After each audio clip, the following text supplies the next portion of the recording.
My first loser on my list, I guess we got to go with the Lakers. Or I got to go with the Lakers. I got to go with the Lakers. Yeah, I don't. I mean, I did a whole podcast with Jovan Buha early in the week about like the Lakers and the LeBron stuff, so I don't want to get into that, like try to read between the lines with LeBron. But I know that the Lakers anticipated having a more productive couple of days. Yeah. They anticipated coming away from the first 2 days of free agency with, as we record this, just Jake LaRavia, right? Like, no disrespect to Jake LaRavia, who is but even LaRavia, it's like baffling that he didn't get the non-tax mid-level. It's like they should have started his contract at like $5.1 million.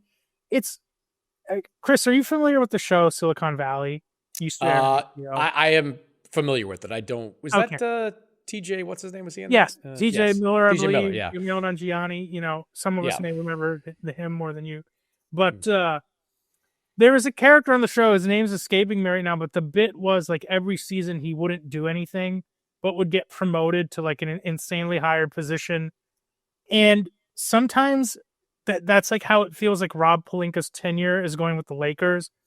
And I have respect for Rob Pelinka, but sometimes it just feels like he does nothing and the team somehow like falls backwards into success in spite of him. And I don't want to reduce it to that, but like LeBron James was going to the Lakers in 2018, no matter who was in the front office at that point. So, it was Magic Johnson at the time.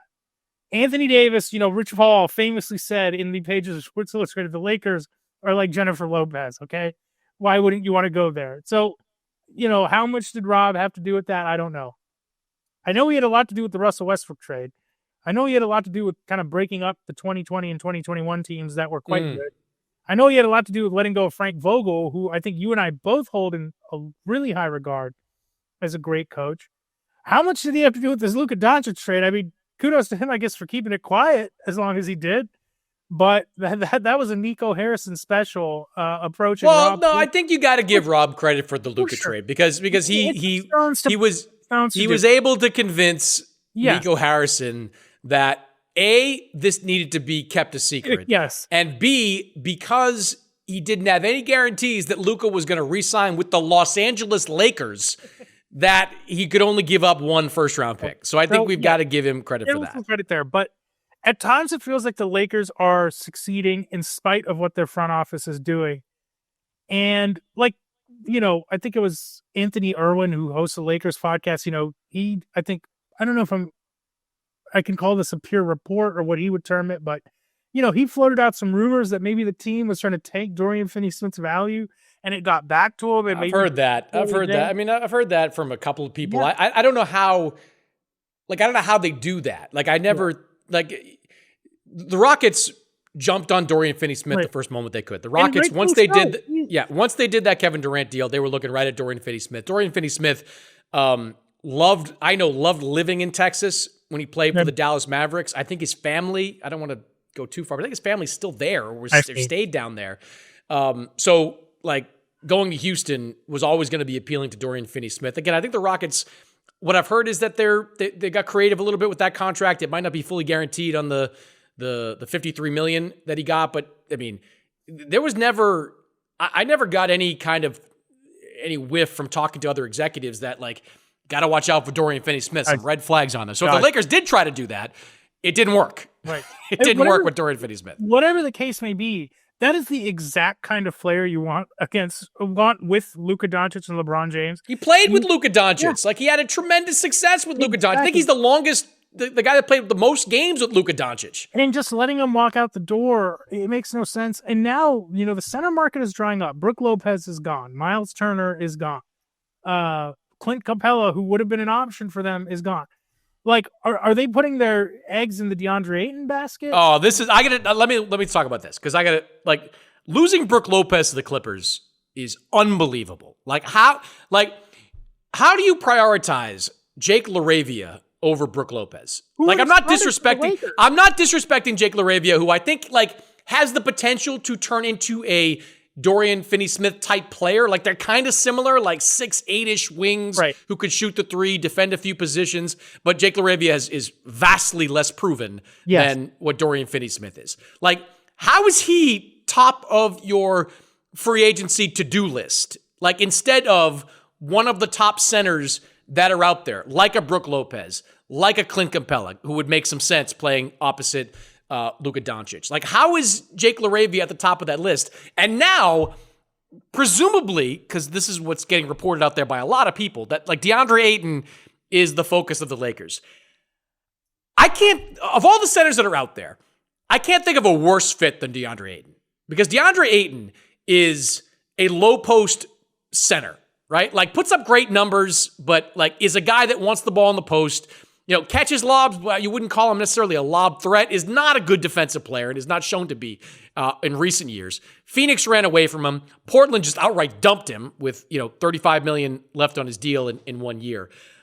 I don't know, man. I said to Jovan Buha last show, I don't want to put him in this box, but there are some Christian Wood vibes with DeAndre Ayton, right? Like, where it's like you got a guy putting up numbers that are kind of empty. They're just kind of empty calories. Now, DeAndre deserves more credit because he was the starting center on a finals team. Like, you cannot take that away from him. They went to the finals with DeAndre Ayton averaging whatever it was, 16 and 10, that year, 14 and 10, whatever the numbers were. But I don't look at DeAndre Ayton as being a round peg, round hole type of fit with the Lakers. I don't know about you. No, absolutely not. And to your point, he was really good when he was playing with Chris Paul, who is obviously Luka is a ball handler in the sense that those guys are not similar players. Chris Paul is the center elevator in a way that Luka can be, but they don't necessarily do it in the same way. And the fact that it ended so poorly with DeAndre Ayton in 2 straight stops now, the Suns spent a number 1 pick on this guy, okay?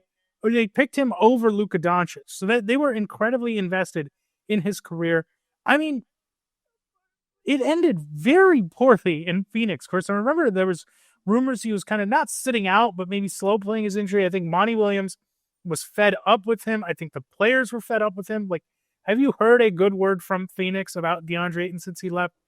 And now you have the Blazers who just pay him to go away. And he wasn't exactly, I would say, the centerpiece of a Damian Lillard trade, but at least someone they could kind of sell to his fans is like, hey, we got a former number 1 pick back in this deal. The idea of him launching one of those elbow jumpers, which again, he's talented, he can make them, with Luka Doncic kind of waving his arms open on the wing. I don't see it happening. I don't know what the moves are for them free agency wise, which lends me to believe they have to be active on the trade market again. We're recording this late Eastern. Nothing's happened yet. They have a bunch of expirings. Gabe Vincent, Maxi Kleba. Dalton Connect is someone who maybe has, a little bit of value around the league, is kind of a flyer on a young guy. But the fact that, ESPN's Dave McMenamin reported they're trying to preserve cap space for 2027. What? Luka Doncic might not even be on the team then. I don't think he's going to turn down the extension, but if this is the roster in August, why wouldn't he wait a year? It's baffling. It's like they could have a lot of cap space next year if that's really what they're interested in.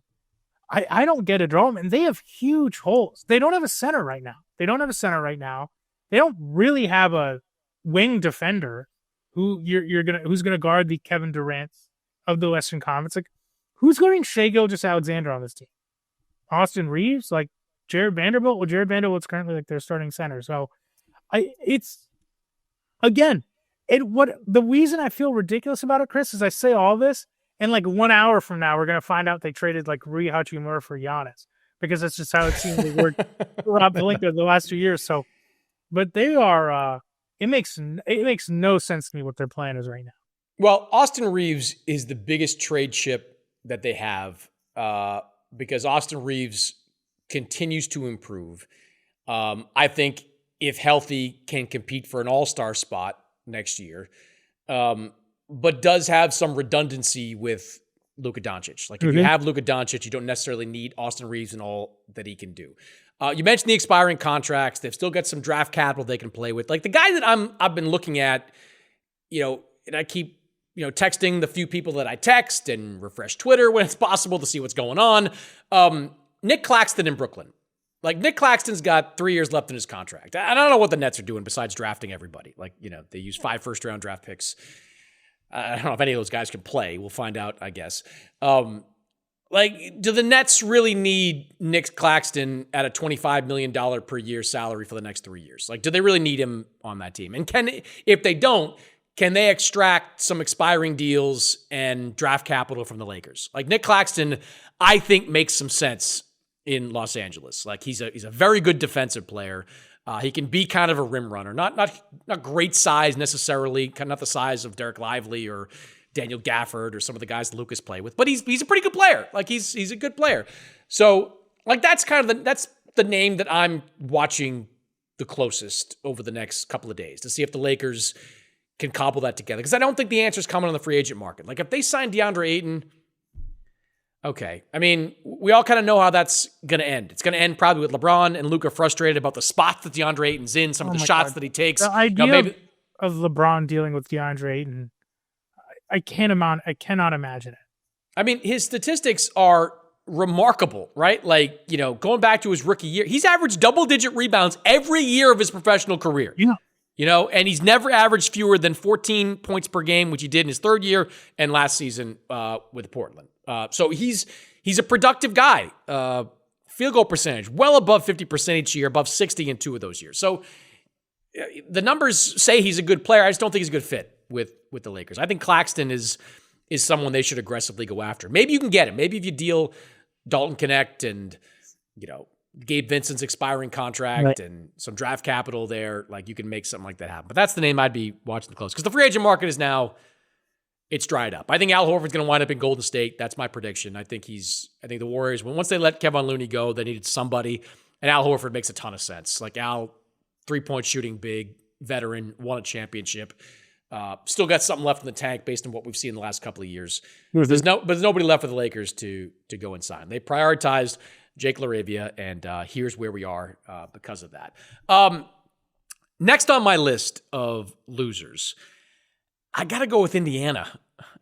I mean, brutal, I gotta go with Indiana. Brutal. Like they were already going to take a pretty big step back next year. Like, they weren't going to be a finals contender without Tyrese Halliburton next year. But there were people I talked to in the league that were like, they're not going to be that bad. Like, Halliburton's a great player, but he wasn't an all-star this past year. They still were a top 5 team in the East. They've got some guys that took steps forward in the playoffs. Like, you could count on, Nembhard and Nesmith, and maybe Ben Shepherd can play some more minutes. Like, they could still be a top 6 team maybe in the East. Maybe if everything breaks right. And then they go out and lose Miles Turner in a market where it seemed almost impossible that they could lose Miles Turner. Like, there was, in the span of a couple of days, it became pretty clear that the teams with any kind of cap flexibility, like Brooklyn and Detroit, like, they were not going to make a run at Miles Turner. Atlanta, with that trade exception, was not going to make a run at Miles Turner.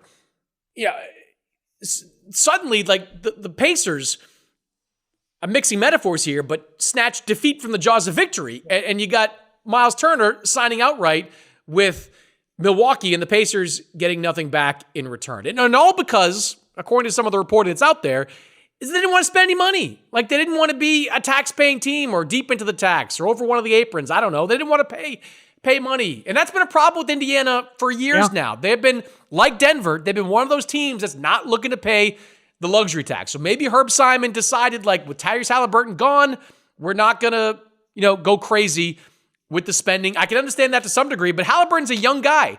He's going to be back in 2 years. Don't you want Miles Turner, age 30, 31, around? Like, here's the other thing.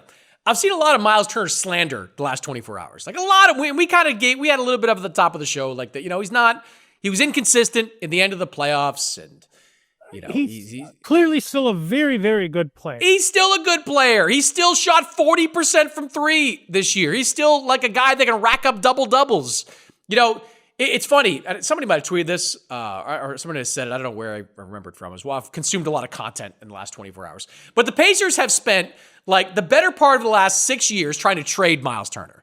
Yeah. And now they lose him for nothing when it comes down to it, which is crazy. Well, I think they're a big loser in all this. Not only is Halliburton gone, but Miles Turner, they let go for nothing. And like you said, it took, like, a truly shocking series of events for them to lose Miles Turner too, because I think they were probably thinking, we might be able to get him back on somewhat of a discount. There's no market for this guy. then Milwaukee comes out of nowhere with this wave and stretch and then completely undercuts them. Do you think the Pacers are a sneaky destination for our guy DeAndre? Because they wanted him before, right? They do, and they have the full non-tax mid-level. They can pay him that, and I think try to stay under the tax with a bunch of minimums. I wonder if there's like a mutual understanding. Let's say it's like a 1+1, something like that, team option on the second year, and it's like, DeAndre, you can come here for 1 year, do whatever you want, get all the stats you want, and then we either trade you or something, because I think it's kind of the best case scenario for both of those parties. Whereas if I'm Ayton, the last thing I want to do is go to Los Angeles, and now I'm in the LeBron-Luka pressure cooker, and every time I fumble a catch, those two guys are yelling at me on the bench. I wonder if that's a sneaky way to maybe save this and ease the pain a little bit. And who knows, maybe somehow, I would be surprised, but maybe Rick Carlisle is the kind of guy who can get it out of DeAndre. The Ayton whisperer. Look, for people that don't remember, back in, 2022, the Pacers tried to sign DeAndre. They did sign DeAndre. They signed the offer sheet, and the Suns, I think it's fair to say, reluctantly matched that offer sheet, then immediately, a year later, traded him or whatever it was. That's interesting. I didn't think of that. It would make some sense. DeAndre Ayton would be a good stopgap for them. And if you're Ayton, not only is it, you have to give some thought to joining the, LeBron-Luka universe, but you're a young guy. Like, you're going to be looking to get paid at some point again. Mm-hmm. And the chances of you putting up the kind of numbers and having the kind of productivity with the Lakers are not great. Like, you can still be a valuable member of a contending team, but those numbers are going to go down. Your run of, averaging a double-double is probably going to end with the Lakers next year.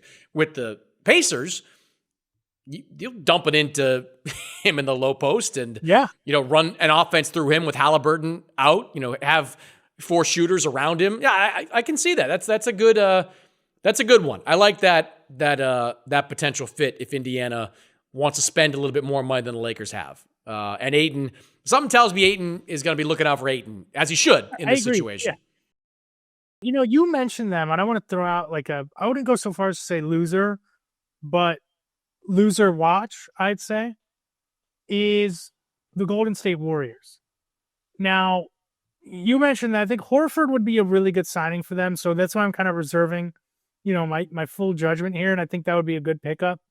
But, I think they certainly had a belief last year that when fully healthy, Steph didn't get hurt. I'm sure they felt like they had a great chance to win that Timberwolves series. And after they acquired Jimmy Butler, things really took off there. They were really, really good. They obviously beat the Rockets. But I think the issue they have is the team they have right now, I think would have been great last year. Could have been really good last year.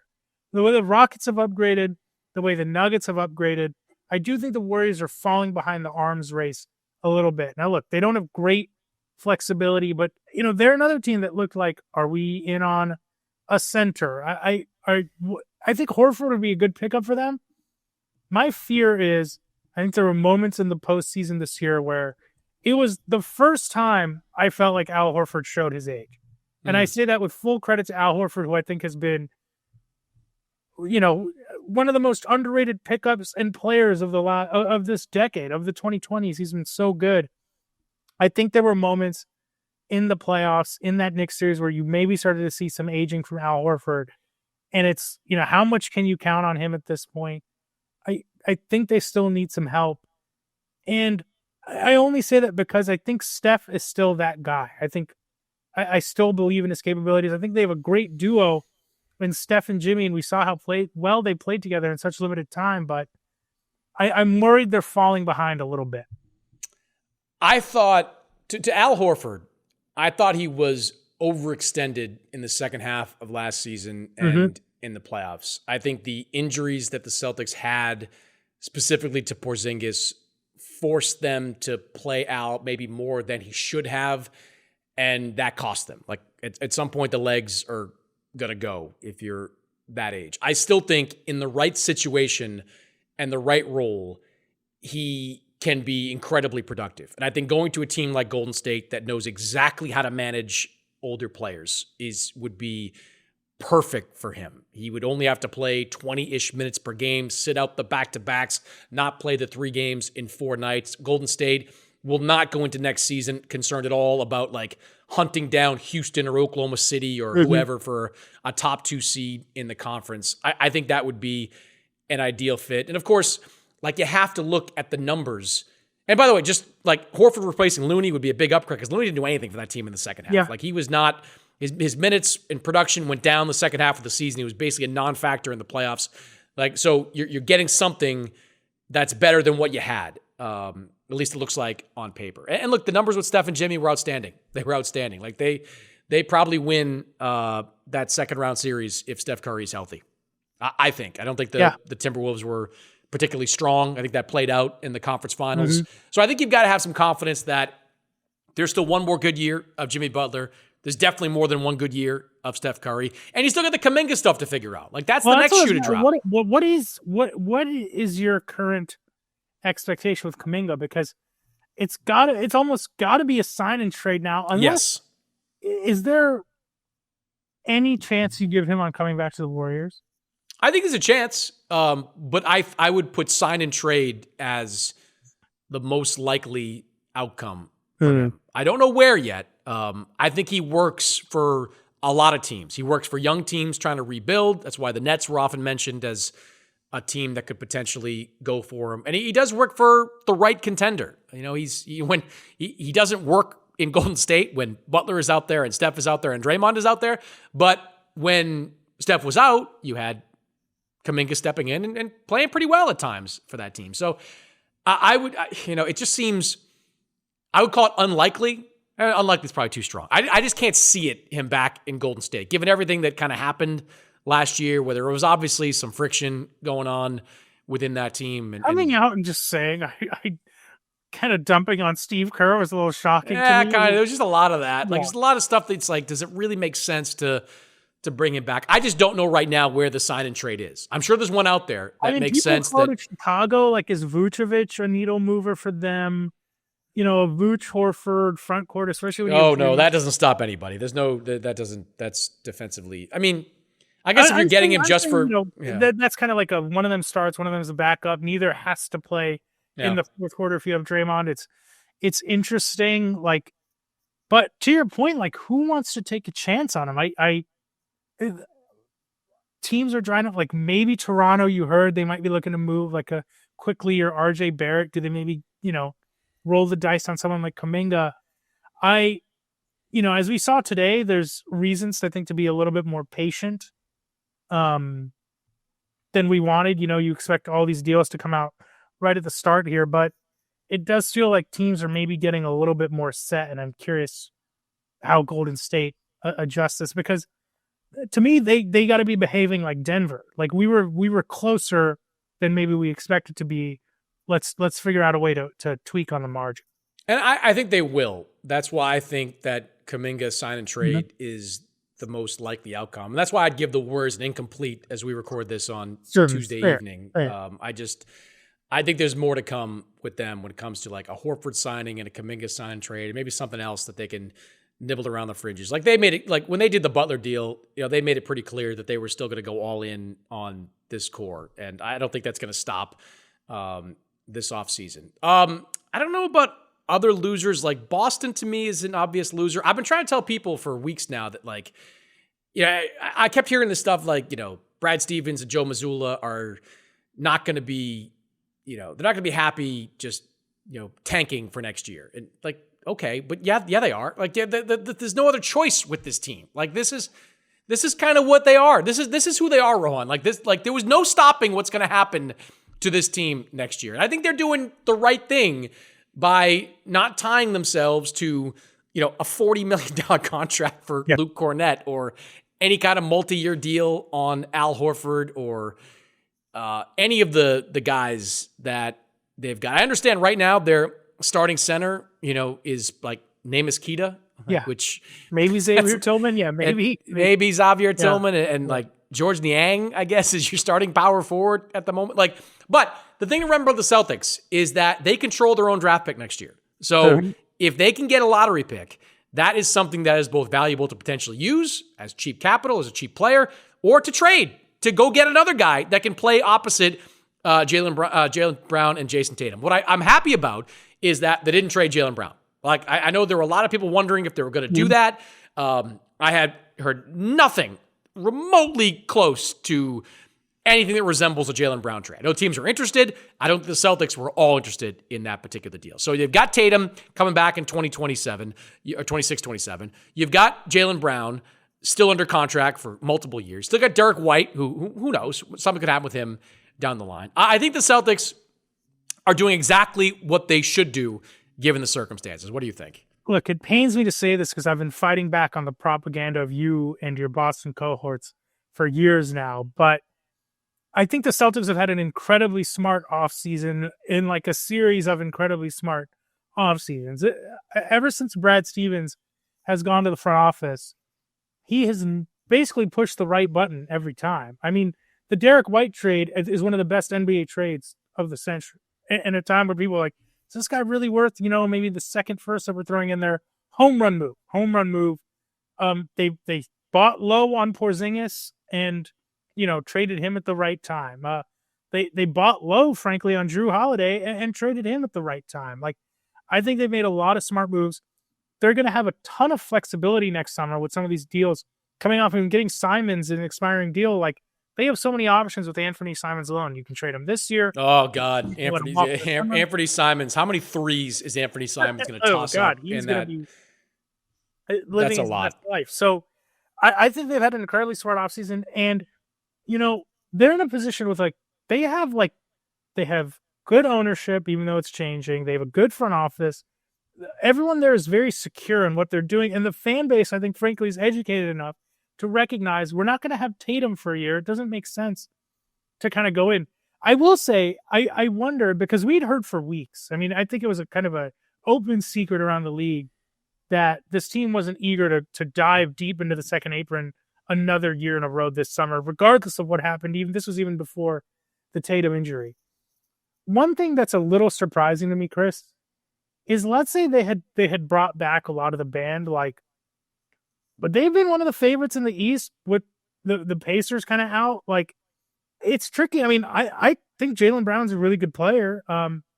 So that to me, I would have been interested to see just how good they could have done in kind of this version of the East. But to me, looking at them as a loser, given the hand that they were dealt, I think they made all the right moves. Yeah. They could have competed, I think, for a top 5 spot if they brought everybody back next year. Maybe if things break right, it could have been a top 3 team, but I would have given them no chance to win the Eastern Conference. And the upside of getting under that second apron and perhaps even under the luxury tax, I don't think they're done yet. I mean, you've still got Simons who could appeal to somebody on an expiring contract. I've heard rumors that the Hauser market is robust. Yes, the Hauser. Well, yeah. I mean, I love how that's somehow a hot take. The guy is a 40% three-point shooter making $10 million per year for the next 4 years. If Luke Cornett's worth $40 million, Sam Hauser's under a good contract to go out there and acquire him. So I think there's still the potential that they get even lower, which will create options for them in the next couple of years. You can trade draft picks that maybe you couldn't have traded down the line. And you're going to go into the 26-27 season with 2 guys that can be the centerpiece of a championship team. Jason Tatum and Jaylen Brown have proven that they can be number 1 and number 2 on a championship winning team. Then it's on Brad Stevens, who has proven to be really good at this general managing thing, to put the right pieces ultimately around them.